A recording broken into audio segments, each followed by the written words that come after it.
안녕하십니까. 네, 반갑습니다. 오늘 기업과 사회 2주차 수업을 진행하도록 하겠습니다. 자, 1주차 수업 내용은 뭐였습니까? 기업에 대한 개념에 대해서 배웠습니다. 오늘은 기업과 사회, 사회에 대한 개념에 대해서 구체적으로 어떤 내용이 있는지 한번 알아보도록 하겠습니다. 자, 그래서 전체 내용은 보면, 자, 지난 시간에 기업의 개념에 대해서 배웠던 사회 개념이고요. 다음 주 3장으로 기업과 사회에 어떤 상호작용이 있는지 배워보도록 하겠습니다. 자, 사회 개념 안에 보면 사회 전이가 나오고요. 두 번째는 사회 변화와 생존 수단. 결국은 그 사회라는 어떤 큰 조직 내에서 기업이 생존할 수 있어야 되기 때문에, 그죠? 생존 수단. 그 다음에 사회 이데올로기와 세계화. 자, 사회 이데올로기 말 그대로 어떤 그 시대에 그 살아가는 사람들의 어떤 사상, 그치? 사고방식 이런 거겠죠. 자, 이런 부분에 대해서 한번 배워보도록 하겠습니다.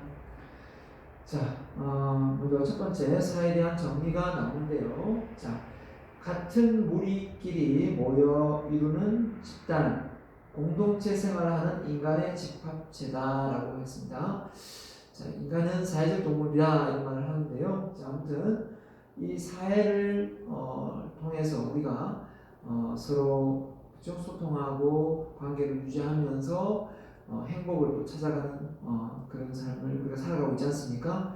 기업을 하는 입장에서 보면 기업의 어떤 운영 상황에서 보면 이 사회라는 것은 경영 환경입니다. 그렇죠?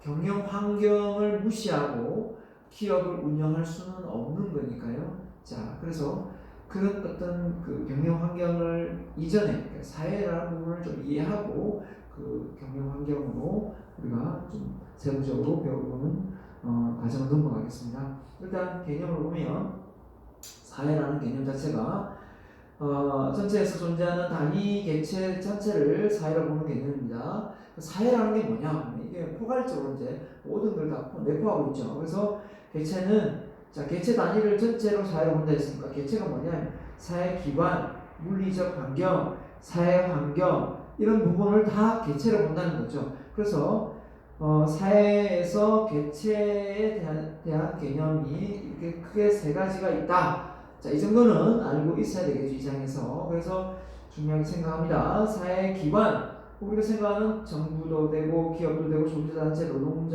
노동조합, 지방자치단체, 봉사단체, 수많은 단체가 있죠. 그 모든 그죠? 단체를 다 기관으로 본다면 다 그 기관에 속하는 겁니다. 맞죠? 그것도 하나의 사회의 개체다 이렇게 보는 거고요. 두 번째 보면은 물리적 환경, 우리 눈에 보이는 토지, 그죠? 자원, 대기, 수질, 토양 이런 부분도 우리 육안으로 확인할 수 있는 형태죠. 이런 물리적 환경도 사회라고 보는 거죠. 자, 그래서 이 사회를 생각하기 때문에 기업이 공해를 일으키면서 기업을 이윤을 추구하는 것을 우리가 지금 법으로서 어떻게 보면 막고 있는 거지 않습니까? 차별이, 그죠? 그래서 우리가 지금 이 물리적 환경 속에서 피해를 많이 보는 게 뭡니까? 중국의 그 황사를 통해서 우리나라가 직접적으로 많은 영향을 받으면서 미세먼지 속에서 우리가 살아가고 있는 부분이 참 많습니다. 물론 그런 부분을 우리가 앞으로 개선하기 위해서 이 환경적인 대질 오염, 그죠? 대지를 오염시키는 범위를 최소화하면서 기업을 운영해야 될 것 같고요. 자, 그 다음에 사회적 환경 개념입니다. 이 사회적인데 사회 환경 개념이라 이야기하면 그게 무슨 말인가 보면, 자, 우리가 일반적으로 생각하는 이 사회를 살아가는데 여러 가지의 규범과 규칙과 절차가 있겠죠. 그래서 이념적으로 만들어 놓은 어떤 체계적인 것 이런 부분입니다. 그래서 이게 어떻게 보면 눈에 잘 보이지 않지만, 그래서 이데올로기적인 부분이 많죠. 눈에 보이지 않지만 이 사회적으로 체계적으로 돌아가는 시스템이 있지 않습니까? 그걸 전체적으로 사회 환경 개념으로도 다 포함을 시켰다는 겁니다. 그래서 물리적으로 보이는 것도 있지만, 그죠? 눈에 보이지 않는 어떤 경제 환경. 자, 우리나라 경제 자본주의고 어떤 경우 사회주의, 그죠? 이 계획 경제를 하는 사회주의에서 또 뭡니까? 공산주의도 있고요. 혼합하는 혼합 경제 체제도 있고요. 눈에 보이지 않지만 그것도 일종의 사회다. 이 사회 또 다 나라마다 또 그 다 다르겠지만 그것도 하나의 사회를 본다. 사회적 환경 개념으로 본 겁니다. 자, 그래서 사회 정의를 전체적인 개념으로도 보면 개체 단위 개념 부분과 추상적인 개념, 방금 얘기했지만 개체 단위는 눈에 보이는 거죠. 그래서 개체 단위의 개념적인 부분과 추상적인 개념 부분을 포괄하는 전체 하나를 사회로 본다. 그래서 기업의 개체 시스템은 전체 개념을 의미하는 사회 시스템, 하위 시스템에 속한다. 자, 이게 무슨 말일까요? 자, 기업의 개체 시스템은 전체 개념을 의미하는 사회 시스템 하위. 기업이 사회가 될 수는 없죠. 사회 속에 기업이 있는 거니까. 그러니까 당연히 하위 시스템에 속하는 게 맞는 거고요. 그래서 학문적인 관점에서 사회는 아까 뭐랬습니까? 사회는 그냥 환경이다. 기업의 입장은 경영 환경이다. 이렇게 이해를 하고 있으면 되겠습니다. 그래서 경영 환경, 작업 환경, 근로 환경, 교육 환경, 도시 환경 이 모든 것이 사회다. 그렇죠? 그래서 우리가 이런 부분을 다 개선하려고 엄청 노력하고 있지 않습니까? 그래서 근로 환경을 개선하기 위해서 그죠? 노사가 서로 대립각을 세우면서 서로 그죠? 양보하지 않으려고 막 애쓰고 있지 않습니까? 그래서 교육 환경부터 도시 환경부터 지금 우리 모든 것이 계속해서 변화를 꾀하고 있습니다. 자, 이런 부분도 사회다. 자, 기업의 측면에서 사회는 기업의 경영 활동을 수행하는 경영 환경으로 인식되고 있다. 이렇게 말씀드렸고요. 자, 그래서 사회의 유형과 특징입니다. 자, 중세 이전의 사회 특징이었는데요. 자, 수렵, 채집 활동을 통해서 사회가 만들어지고, 그죠? 목축, 그죠? 예, 목축, 그 다음에 풀도 먹이고, 그 다음에 농경사회. 자, 농경사회에서 전통 문명사회로 이렇게 넘어왔는데요. 문명사회가 뭡니까? 문명. 자, 문자를 통해서 발전한 사회다. 이렇게 문명사회라고 표현을 쓰고요. 자, 그래서 중세 이전의 사회 변화는 수렵, 채집, 목축, 그죠? 농경, 전통 문화사회. 자, 이렇게 넘어오면서 농경사회에서 뭘로 넘어옵니까? 이제, 바로 공장. 공장이 들어서면서 이제 이 사회가 완전 1차 산업사회, 완전히 바뀌죠. 농경사회에서 바뀌게 됩니다. 자, 그래서 근세 이후에 사회 변화입니다. 보면, 자, 근세 이후의 사회 특징으로 선진사회다. 선진국을 이야기하는 것 같고요. 개발도상국이다. 개발도상사회, 신흥국 사회제. 완전히 뭡니까? 잘 살긴 하는데 아직까지 선진국은 아닌 그런 신흥국, 공업국 이렇게 표현을 합니다. 자, 이런 게 있다 정도만 알아두면 되겠습니다. 시험에 나오지는 않을 거고요. 자, 선진국입니다. 잘 사는 나라죠. 산업 생산과 일반적으로 자유기업들에 기초된다. 자유기업들, 자본주의, 자유시장 경제체제에서 그런 경우가 많고요. 다수는 도시와 중심에 살고 우리나라 그렇죠. 소수는 시골에 농사 지으면서 산다. 자, 이제 요즘에는 좀 이렇게 귀농을 하는 젊은 사람들이 좀 있다고 들었습니다. 하지만 그런 것 같이 극소수에 불과하죠. 자, 전통 국가에서만큼은 아니지만 계급이 불평등의 중요한 원천이 되기도 한다. 아무래도 이게 사회 자체가 계급 사회가 되어 있죠. 그래서 그 속에서 이제 수평적으로 수직이 아닌 수평적으로 플랫 조직이 되면서 이 계급 사회를 무너뜨리는 게 어떻게 보면 국가가 할 일이고 그 속에서 저소득층에게 많이 이제 이렇게 세금을 감면시켜주고 복지 혜택을 주는 것도 정부가 할 일이죠. 자, 그러다 보니까 순수 자본주의 국가에서는 모든 자유시장 경제 체제를 맡기겠지만 이런 어떻게 보면 국가가 어느 정도 부의 평등을 위하고 복지의 어떤 균형을 유지하기 위해서 국가가 관여를 한다는 거죠. 그러면 어떻게 보면 혼합 경제 체제가 사실은 이제 우리나라도 시행되고 있는 겁니다. 그냥 전체를 보면 자본주의 국가에 속하지만 그 국가가 어느 정도 개입을 한다는 것 자체가 어떻게 보면 혼합 경제 체제를 구축하고 있는 거죠. 자, 개발도상 사회입니다. 자, 개독이라는 표현도 많이 썼는데요. 인구의 대부분이 전통 생활 방식이죠. 농사 짓는다는 겁니다. 그래서 몇몇 자유 시스템으로서 작동은 되고 나머지는 몇몇이라 했습니다. 몇몇 자유자본주의, 그죠? 자본주의, 자유시장 경제제죠. 그죠? 자, 그리고 나머지는 계획경제, 말 그대로 사회주의, 공산주의라는 의미입니다. 그래서 대부분 아프리카, 남아프리카 국가들이 그렇다. 자, 신흥국 공업국이라는데 신흥공업국 대부분 사람들이 도시와 중심지에 살고 일부는 농업에 종사한다. 자, 계급은 불평등이 존재하고 제1 선진국 국가들보다 그 정도가 현저히 크다. 불평등이 더 편중되어 있다. 1인당 소득이 제1국가 선진국가보다 현저히 낮다. 그래서 홍콩, 브라질, 멕시코, 중국, 인도. 자, 이런 나라들이 지금도 잘 사는 나라도 있겠지만요. 자, 중국, 인도도 정말 잘 사는 나라는 엄청 잘 삽니다. 하지만 전체적인 인구 대비 그렇게 볼 때 못 사는 사람들도 참 많죠. 예, 인도도 마찬가지고요. 자, 그래서 사회가 됐고요. 자, 그래서 사회 변화를 한번 배워보도록. 사회 변화 속에 경제 발전의 변화입니다. 경제 발전의 변화. 자, 인간의 욕구를 충족해 필요한 재화 서비스를 우리가 만들어내는데요. 기업이 생산, 소비, 분배를 하는 과정에서 일어나는 모든 경제 행위인데요. 자, 그래서 산업화, 바로 전기기관이 발명한 산업화가 가속화되지 않습니까? 자본주의 탄생인데요. 자, 자본주의 탄생은 업무에 대한 효율성과 효과성, 효율성과 효과, 이걸 구분한다면, 자, 초밥집에 빈대가 나왔습니다. 빈대가 나왔는데, 자, 빈대를 잡으려고 어떻게 합니까? 초밥집에 빈대를 잡으려고 불을 질렀습니다. 빈대 잡았죠. 빈대를 잡았는데 어떻습니까? 효과적입니까? 효율적입니까? 효율적이긴 할 수 있죠.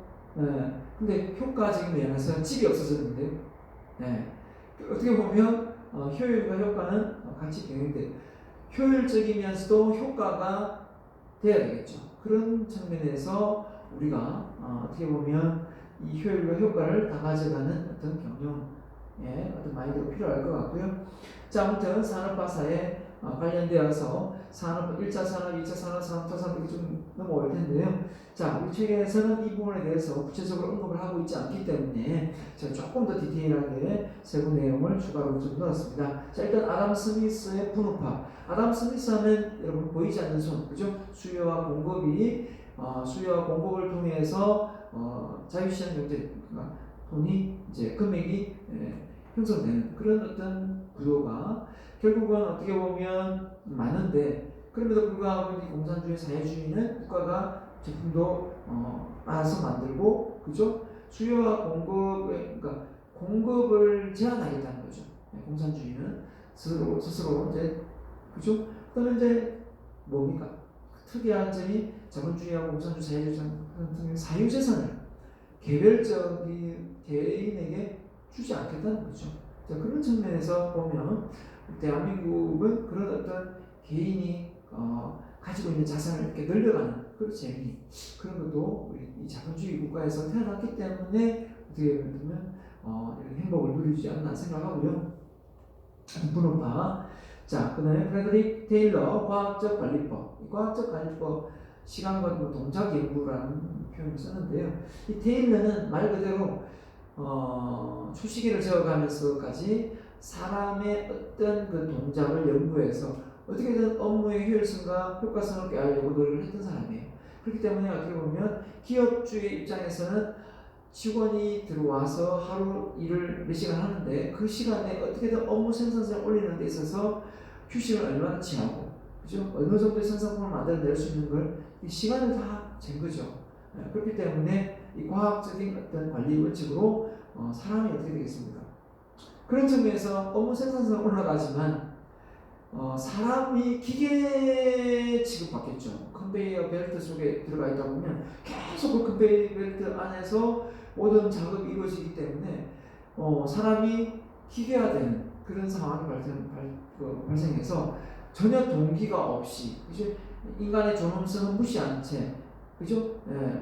오로지 제품을 많이 생산하는 인간 하나의 부품 역할을 하는 그런 어떤 그 비판을 받았죠. 저는 테일러가 그랬습니다. 그렇지만 이 과학적인 어떤 업무의 생산, 업무의 생산성을 높이는 부분에서는 크게 기여를 한 부분이에요.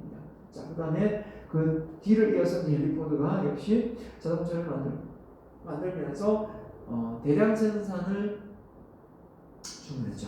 그래서 특정 차가 처음 만드니까 물론 차가 처음 만들었을 때 마찰도 느렸지만 계속해서 이제 개발을 해서 이제 차가 가긴 갔죠. 빠르게 이제 이동 수단이 됐는데 차가 너무 비싼 거예요. 너무 비싸서 진짜 특히 돈 있는 재력가 몇 프로 상위 몇 프로밖에 이용할 수가 없는 거예요. 그래서 헨리 포드는 이러면 안 된다. 모든 사람이 보편적으로 자동차가 다 보급될 수 있도록 해야 된다. 그래서 T형 자동차를 모델을 해서 개발을 대량 생산을 들어갔습니다. 그래서 사람들이 불가능하다는 걸 이 사람이 가능하다고 이렇게 해서 정말 그렇게 해서 만들어냈죠. 그러면서 모든 시스템, 이 시스템이 이제 단순화, 표준화, 전문화. 자, 이 시스템 자체가 어떻게 보면 지금의 어떻게 보면 하나의 시스템을 만들어내는 그 시작점, 그 출발점을 일으킨 사람이 헨리 포드입니다. 그래서 단순화, 표준화, 전문화가 뭡니까? 모든 업무의 시스템의 기본 베이스거든요. 결국 프랜차이즈가 이 개념을 가지고 시작을 하는 거 아닙니까? 모든 어떤 레시피를 표준화시키는 거니까요. 자, 그래서 여러분의 3S 꼭 여러분 기억을 했으면 좋겠고요. 자, 기억을 하라는 거는 시험에 나올 수도 있다는 겁니다. 자, 그 다음에 포스트 포디즘에서 유연 생산 시스템과 자동화인데요. 자, 포스트 포디즘이 뭔가? 뭐로 할까요? 포스트 포디즘이 뭔가? 자, 포스트 포디즘은 자, 원래 이제 미숙련된 숙련공이 기계 속에 컨베이트 벨트 속에 들어가서 그냥 볼트나 조고 단순 반복적인 일을 계속하면서 누가 시키는 일만 하기 때문에 그냥 기계 취급받는 거죠. 자, 그런 어떤 상황에서 벗어나는 부분입니다. 그래서 포스트 포지션이라는 것 자체가 미숙련 노동자를 분업화시키는 생산 체제를 완전히 어떻게 분업화를 최소화시켜 어떻게 되죠? 그 분업화 최소화 체제를 분업화를 최소화시켜 직무를 수평적 수직적으로 통합을 시키는 겁니다. 그래서 수평적 수직적으로 통합식 한마디로 위아래가 좀 더 이렇게 없이 평등하게 갈 수 있도록 만든 겁니다. 그래서 권위주의적 의사결정, 수평적 의사결정으로 전환을 한 겁니다. 그래서 힘 있는 사람이 모든 걸 다 불을 쟁취할 수 없도록 만들고 그죠? 힘 있는 계급세를 좀 없애려고 하는 거죠. 그래서 노동자에게 자유권을 보장하고 생산의 효율성을 높여서 인간적인 작업 환경을 마련한다. 자, 어떻게 보면 노사가 사실은 어떤 지금 대등한 관계에서 기업을 운영하는 입장까지 지금 많이 올라와 있습니다. 원래는 이제 갑과 을의 관계에 대해서 갑은 항상 위고 을은 항상 굽신거리면서 갑에 대한 어떤 부담을 지시를 받고 항상 그죠? 아래 사람처럼 이제 보게 되는 거죠. 근데 어떻습니까? 이걸 이제 근본적으로 없애게 된 개념이 우리는 뭐라고 생각하면 그냥 갑과 을이 잘 지내서 절대 아닙니다. 갑과 을이 잘 지내서 을의 위치가 올라간 게 아니라 바로 이 을에 해당하는 이 노동자가 교육적으로 많이 배웠기 때문에 갑이 가지고 있는 생각이나 을이 가지고 있는 생각의 개념의 차이가 별로 없고 어떤 아이디어 측면에서 차이가 없기 때문에 을의 수준이 높아진 거예요. 우리나라 사람들이 거의 대학 진학률이 80%지 않습니까? 그렇게 놓고 본다면 우리나라 노동력이 어떤 그 사고의 의식 체계가 상당히 수준이 높은 거예요. 그러다 보면 그 사람들이 회사에 들어가서 노동자 일을 하는데 갑이 하는 일을 보니까 불만이 많거든요. 왜냐하면 을 자체에 있어 보면 너무나 불공정 대우를 하니까요. 그래서 갑과 을이 많이 이제 힘을 쏟는데 을이 힘이 약하니까 어떻습니까? 노동조합을 만들어서 갑과 함께 대등한 관계로 가기 위해서 계속해서 요구를 하는 거죠. 그런 측면에서 보면 우리나라가 결국은 노동자의 힘이 강해지는 것은 당연한 거고요. 그 힘을 통해서 갑과 을이 이 세상 살아가는 데 있어서 행복 추구 아닙니까? 서로 우리가 일하려고 태어난 것도 아니고요. 어떤 일을 하든 간에 그 기업에 종사해서 당신이 기업을 만들었지만 이 기업은 공동의 기업이고 공동체이고 같이 상생해서 키워나가서 파이를 같이 나눠 먹는 것이지 나는 고용자의 입장에서 당신을 고용 주니까 무조건 이 회사를 차렸다는 그 이유 하나만으로 당신이 많은 이득을 취득하고 노동자는 항상 조금밖에 못 받는 그런 입장은 아니다. 그 기업의 차이를 줄여야 되겠다. 그렇죠? 그래서 우리나라가 지금 가장 넘어야 되는 숙제가 뭡니까? 중소기업과 대기업 간의 이 임금의 격차. 이 복지의 격차를 줄여나가야만 중소기업에 많은 우리 머리 좋은 사람들이 가서 근무를 할 수 있어야 나라가 훨씬 더 부강할 수 있는 거거든요. 그렇지 않습니까? 자, 그래서 1차 보강 설명입니다. 계속해서 1차 산업혁명이 일어나게 된 경우 농경사회에서 다시 이렇게 바뀌게 됩니다. 와튼의 전기기관을 발명입니다. 그래서 전기기관의 발명을 통해서 가축과 사람부터 기계로 노동력을 이제 힘을 덜 쓰게 되는 거죠. 그래서 농업사회에서는 오로지 그죠?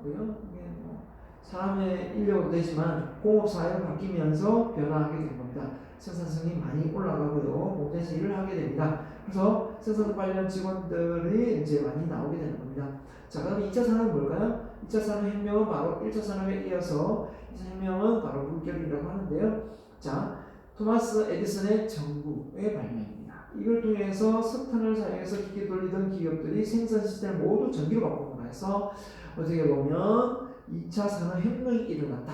이렇게 보고 있는 거고요. 그래서 에디슨의 공이 크다. 이렇게 봅니다. 그죠? 에디슨이, 그죠? 이런 일화가 있죠.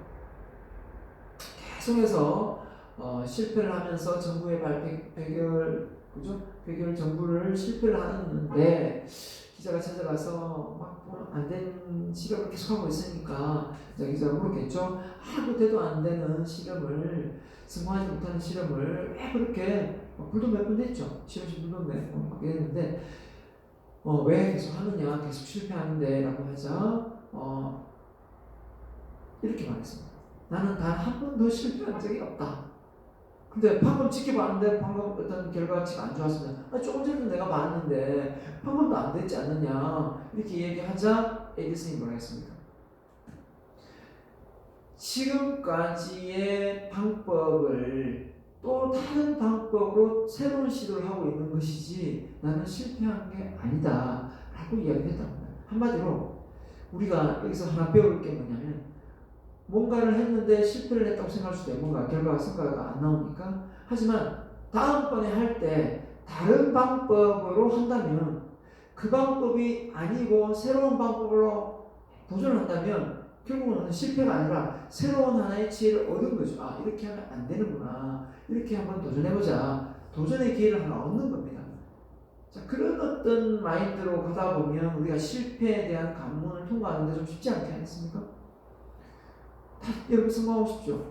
크게 부를 누리고 싶고 많을 수도 있겠지만 이왕이면 그죠? 저는 그렇습니다. 이왕이면 호텔방에 푹신푹신한 카페트방에 들어가서 자고 싶지 그죠? 돌이 울퉁불퉁한데 텐트 쳐놓고 자고 싶지 않습니다. 그렇다면 그죠? 중요한 건 내가 그런 어떤 상황에 놓여지려면 결국은 어떻습니까? 결국 내가 가지고 있는 어떤 그 생각 자체가 기존에 어떤 가지고 있는 생각에서 벗어나서 실패에 대한 관념도 좀 바뀌어야 되지 않겠습니까? 실패 뭡니까? 긍정적으로 해석하면 실패는 결국은 나를 성장시키는 지혜를 안겨주는 하나의 과정이다 이렇게 보는 거죠. 네, 뭐 예언입니다. 아무튼 자. 전기 에너지를 이용해서 컨베이어 시스템을 도입하자 기업들은 대량 생산에 들어가게 됩니다. 그래서 이제 헬리포드의 T형 자동차가 이제 컨베이어 시스템에 돌아가게 되는 거죠. 에디슨의 공이 큰 겁니다. 그죠? 그래서 이제 산업혁명의 헬리포드의 T형 자동차가 나오게 되고요. 생산 표준화를 집에서 표준화, 단순화, 뭡니까? 전문화가 나오는 거죠. 그래서 디자인을 단순한 T형 자동차를 개발하고 컨베이어 시스템을 활용하여 한 대당 수천 달러였던 자동차를 300달러까지 내리는 공을 채웁니다. 네, 아무튼 자, 그 다음에 과학적 관리법을 해서 브래들리 테일러가 나옵니다. 테일러가 컨베이어 벨트, 전기 에너지로 잘 돌아가고 어떻게 하면 공장 근로자들이 더 빨리 생산할 수 있을까라는 생각을 했어요. 컨베이어 벨트도 나왔고 전기도 나왔는데 이제 생산량을 어떻게 생산의 효율성을 어떻게 하면 끌어올릴까라는 생각을 했단 말이에요. 이게 심도 있게 고민하니까 통하면 통한다고 이 사람이 이제 결론을 했습니다. 근로자의 태만한 거죠. 일을 안 하고. 왜냐하면 직장 내에 나왔다고 해서 일을 다 하는 건 아니니까 그 속에서 요즘에 뭡니까? 휴대폰이 참 방해를 쏟는 거죠. 자, 태업을 방지하고 생산 현장의 효율성을 향상시키기 위해서 근로자의 일당 과업을 과학적으로 결정하여 과업 관리합니다. 그러니까 이걸 딱 해서 사람이 어느 정도 몇 시간을 근무하면 쉬는 시간 몇 시간 쉬고, 그죠? 몇 분 쉬고, 뭐 이렇게 해서 몇 개를 자동차 몇 대를 만들어낼 수 있다. 이걸 아예 이제 하나의 툴로 딱 만들어주는 거죠. 그러면 예를 들면 그 어떤 기준점에서 그 생산량을 못 맞추면 이쪽 조직의 라인은 일을 못하는 거예요. 그럼 월급을 덜 주는 거죠. 표준화를 시켜놓고 그럼 이쪽보다 근데 이쪽보다 예를 들면 10시간을 근무해서 일을 하는데 자동차를 5대 만든다. 5대 만드는데 표준화가 됐는데 이쪽에는 4대를 만든다. 이쪽에는 6대를 만든다. 7대를 만든다. 그랬을 때 과학적 관리법을 적용해서 인센티브를 줘라. 이렇게 되는 겁니다. 말은 맞는 것 같은데, 맞죠? 말은 맞죠? 그렇게 하는 게 맞고, 많이 했으니까 되고, 적게 만들었으니까 적게 주고.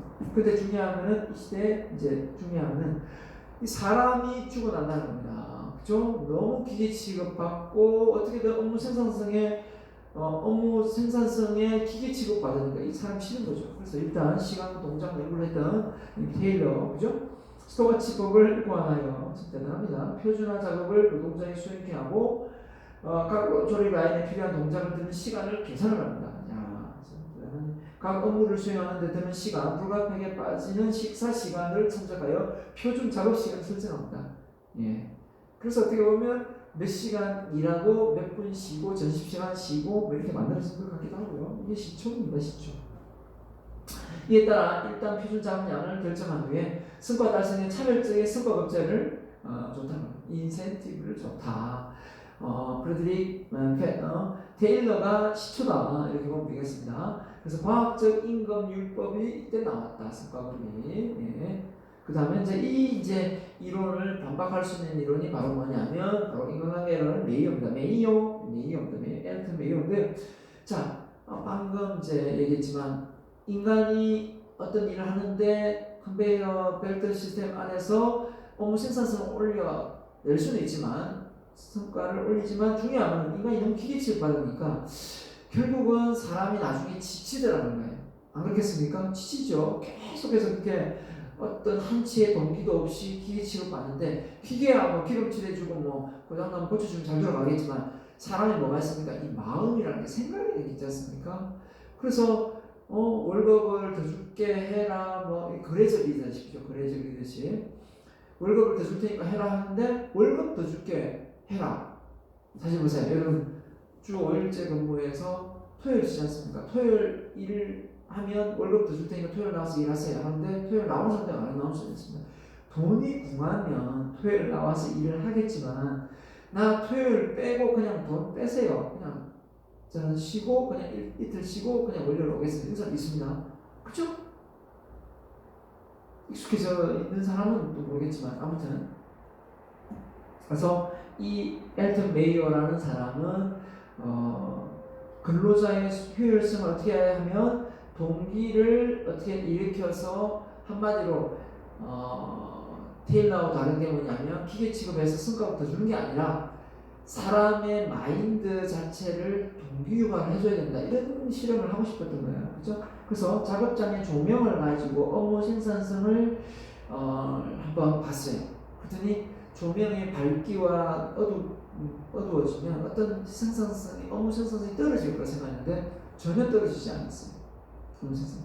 한마디로 그래서 어떻게 보면 사람이라는 것 자체는 어떤 일에 대한 동기 유발, 칭찬이라든지 그 업무에 대한 어떤 중요성에 대한 그죠? 인정이라든지 그런 어떤 순환 구조를 통해서 그죠? 휴가를 좀 간다든지 복지라든지 이런 기타 등등 인간이 기계 취급받지 않는 인간의 존엄성을 인정받는 그 동기가 있어야 된다.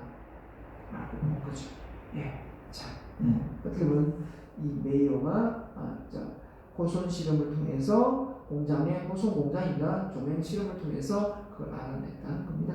자, 우리 내용 책이 없으니까 보강을 했고요. 자, 그래서 이번에는 다시 넘어갑니다. 그래서 산업 사회 변화가 일어나는데 앞서 경제 변화고요. 이제는 사회 문화의 변화입니다. 사회 경제적인 측면에서 기업이 많이 공헌을 하죠. 기업이 경제의 주체니까. 그죠? 네. 그래서 사회 문화의 변화. 한 집단이 사람들이 살아가는 모습인데, 자, 그래서 문화 속에 이제 이데올로기가 나오겠죠. 자, 지식, 신념, 예술, 도덕, 법률, 관습, 이간의 학습으로 얻어지는 복합 체다가 이렇게 표현했는데요. 자, 어느 나라에 가면 다 문화가 있죠. 어느 조직에도 다 문화가 있습니다. 그 조직의 문화. 삼성이 예를 들면 그렇게 있었습니다. 제가 예전에 그 어느 업체에 컨설팅을 한 적이 1년 반 동안. 자, 발표되겠네요. 교차로라는 이런 그 정보지 회사에 컨설팅에서 오전 7시에서 9시까지 2시간 동안 강의를 제가 1년 동안 했어요. 직원들 대상으로. 힘들었는데, 아무튼 그때 하면서 삼성의 어떤 시스템을, 정보화 시스템을, 삼성의 조직 문화를 그 교차로 직원들한테 이렇게 심어주자 해서 수업을 진행한 적이 있습니다. 그래서 제가 이제 한마디로 그 교차로 직원들의 어떤 그 문화를 삼성처럼 정보화 시대에 맞춰서 책을 읽고 독서하면서 독서 경영을 통해서 직원들의 의식 수준을 끌어올리자, 이런 내용이었어요. 근데 자, 일단 말씀드리면 그 직원들 한 20몇 명 됐었는데 이 파가 나뉘었어요. 한쪽은 그게 되게 찬성 쪽이고 한쪽은 되게 불만이 많았어요. 한쪽은 뭐냐면 찬성 쪽은 내가 회사에 근무하는데 아침에 2시간씩 무료로 회사에서 교육을 시켜준다. 와, 좋아라. 내 의식 수준이 올라가겠네. 이런 면이 있는 반면에 나는 그냥 교차로에서 전화만 잘 받으면 되고 직원들 관리만 잘하면 되고 바깥에 나가서 영어만 잘 뛰면 되는데 아니 나보고 왜 교육을 들으라는 거냐, 불만을 토로하는 직원도 있었어요. 그래서 파가 나뉘어가지고 그 파가 나뉠 수밖에 없는 게 한 부장이 두 분이 계셨는데 그 부장의 성향에 따라 파가 2개 나뉘더라고요. 하여튼 교육은 일단 그렇게 해서 한 1년 반을 했었는데, 자, 그 이후에 나중에 교차로가 다른 업체한테 넘어가고 그랬었지 않습니까? 아무튼 그렇습니다. 자, 그럴 때 제가 쉽지 않았다는 겁니다. 그 조직 문화를 바꾸고 새롭게 바꾸고 삼성의 어떤 그 조직 문화를 들고 온다고 해서 그게 정확하게 이렇게 변화되느냐, 좀 힘들었습니다. 그만큼 의식의 변화가 직원들한테 와닿지 않으면 잘 바뀌지 않는 거죠. 네. 자, 아무튼 그래서 하나의 체계로 다양한 집단의 소속 구성원들의 신념, 관습, 생활양식, 그죠? 이런 게 있죠. 그래서 울산대학교만의, 또 연세대만의, 서울대, 고려대만의 조직문화 다 있습니다. 여러분이 지금 다 학생들이 지금 경영학과 수업을 들으면 또 달라요. 또 다릅니다. 교양 과목의 분위기와 전공 과목의 분위기 다릅니다. 왜 그렇게 다를까요? 그 1학점밖에 차이가 안 나는데 그 정도로 차이가 모르겠습니다. 교양 과목 2학점에 대해서 좀 소홀히 생각하는 부분도 없지 않아 있는 것 같기도 해요. 전공 외라고 생각하는 수도 있는데, 자, 그것도 여러분의 생각이라고 생각합니다. 교양이 됐든 전공이 됐든 배우는 건 똑같은데 어떻게든 1학점 차이가 나기 때문에 더 좋은 점수를 받고 싶은 전공이 있긴 하겠지만, 아무튼 저는 제가 처음 시작했죠.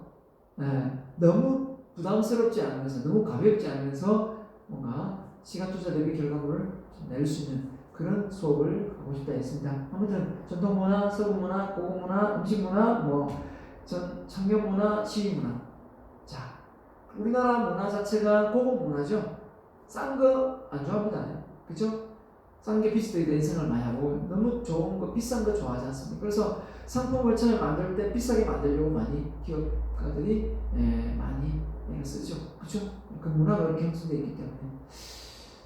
아무튼 그런 부분도 우리가 이 문화를 잘 이해하는데 이 문화에 잘 적응하는 것도 사회를 잘 살아가는 거고요. 기업이 또 이 문화를 배제할 수는 없죠. 기업이 또 이 문화를 잘 따라가서 그 기업의 경영 환경을 잘 구축해 나가는 것도 기업이 운영자 입장에서는 필요한 거고. 자, 그래서 넘어가면 자, 그 다음에 세 번째 정치 체제 변화입니다. 정치도 하나의 문화에 속하니까요. 자, 그래서 민주주의냐 독재냐, 자, 사유재산을 인정하느냐, 생산수단의 주체를 국가가 가지고 있느냐, 그죠? 각 개인이 들고 있느냐, 사업주가 들고 있느냐, 그죠? 이에 따라